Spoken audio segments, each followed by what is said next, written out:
Paulatinamente, o movimento instaurado por Martinho Lutero se torna mais e mais livre de Roma, mas ao mesmo tempo mais e mais dependente da autoridade civil. Que igreja que surge deste processo? Qual era a visão de igreja de Martinho? Em termos doutrinários, ele concebia a igreja como uma comunidade de pessoas que creem em Cristo.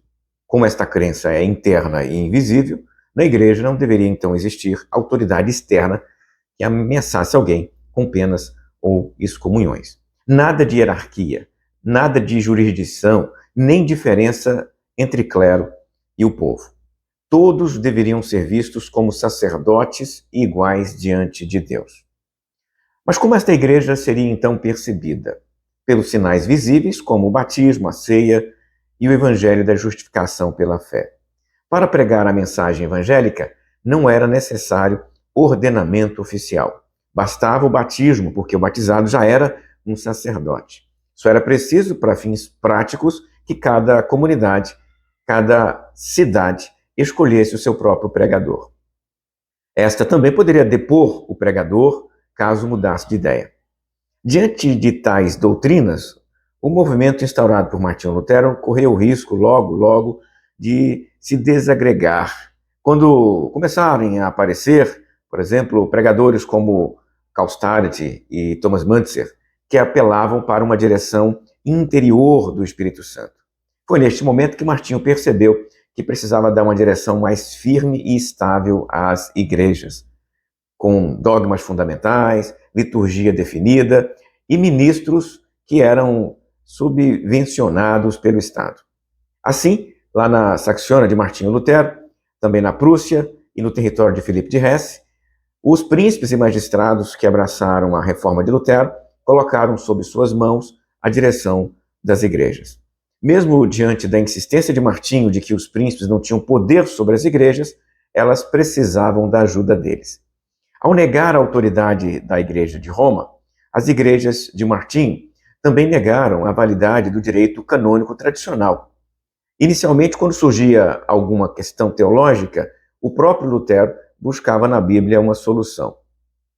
Mas nem todos os pregadores, todos os líderes das igrejas, tinham a autoridade que Lutero tinha para interpretar o texto bíblico.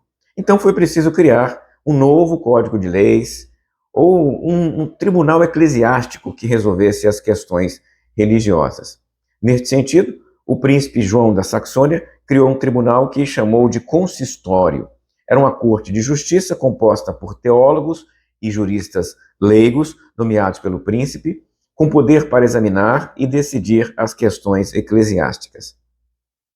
Muitos dos novos líderes das igrejas, os pastores dessas igrejas, eram incapazes até de pregar um sermão, quanto mais de interpretar as escrituras em público. Eles precisavam ser instruídos.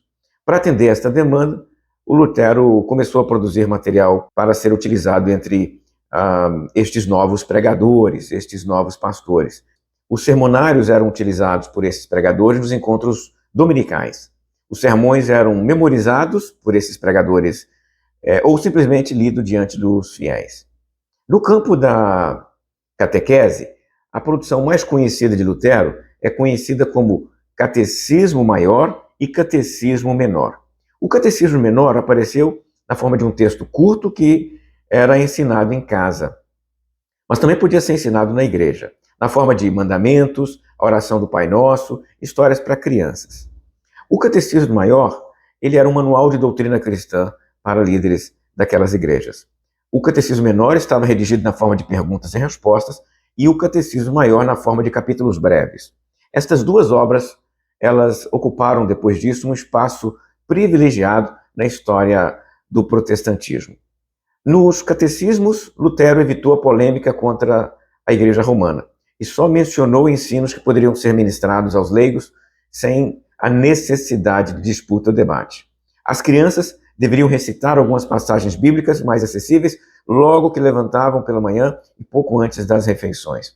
Por meio destas estratégias, Martinho Lutero, paulatinamente, deu identidade às igrejas que iam se constituindo a partir do movimento que ele instaurou.